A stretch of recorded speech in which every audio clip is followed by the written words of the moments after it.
DIY Mark here today. We're going to take down this mirror. Not something I've ever done. Maybe not something you're ever going to do in your lifetime, but we're going to try and take it down in one piece.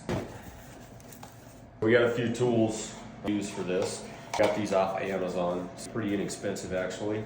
13-inch shims, okay? And then we got some suction cups that'll help us lift it. This is such a big mirror. I got two sets, one for me, one for Mama. See if it comes off on one piece. Don't forget your safety gear, gloves, goggles, okay? Because there is a chance it'll shatter on us. Basically what's going on is this mirror is glued to the drywall, okay? And what we're gonna do is we're gonna take these shims and I'm gonna put them all over, across the top, across the sides, and I'm gonna slowly pound them in uniformly all around, and you're gonna hear it come away from the paper on the drywall.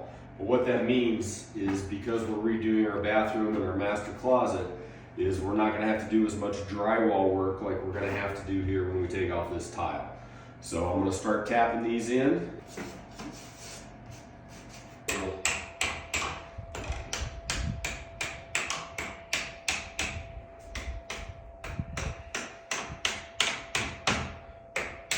So I want to do this slow and easy, like I said, uniform. And because I want it to come down this way, not only because the tile's here, but I'm going to stay up and across the top here. And once I start hearing it come apart from the paper, then we'll put on our suction cups. Wife will hold it. While I bring it down farther, I'll have my suction cups attached and we'll lift it off and hopefully have a successful removal. So luckily, I have some room here.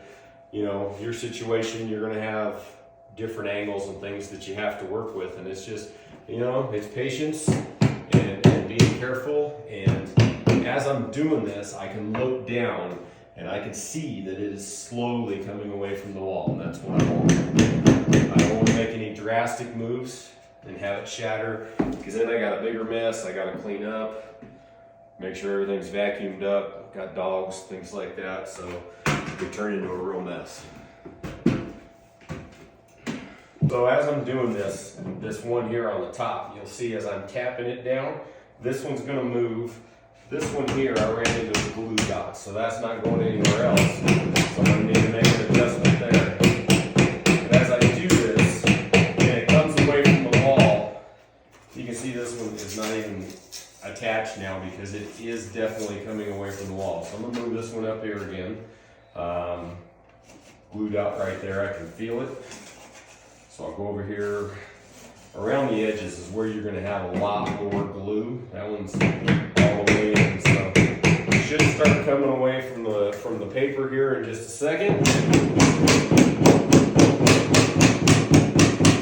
Honestly, I'm not sure these shims are going to be long enough to do this. I am making slow progress, but this mirror is so big that these shims, which are 13 inches, are only going to come down to about here. I'm not sure, honestly, that it's going to totally come loose, so we may have to rethink and go with another way. But I'm going to start attaching our suction cups, and like I said, those are going to help us lift the mirror. 2 people, because this is a big mirror.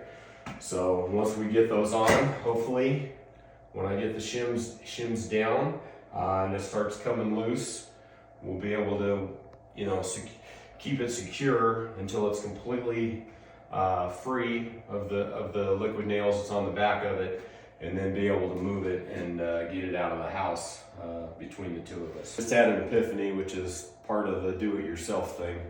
I'm gonna double up the shims and put them in less spots because I do have movement up here.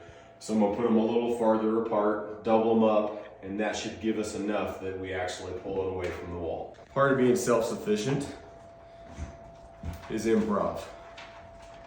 You can look across the top of the mirror.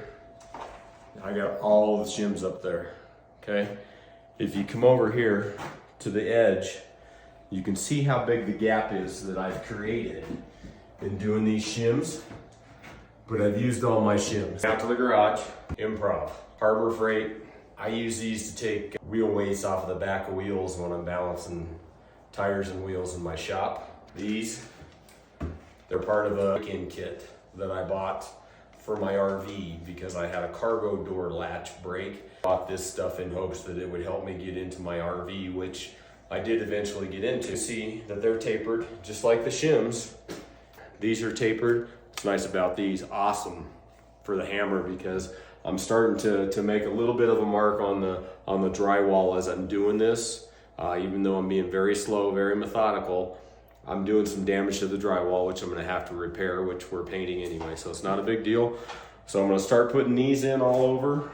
Some of my shims, I've actually had shims fall down as I'm doing this, but we can hear it start to come away from the paper.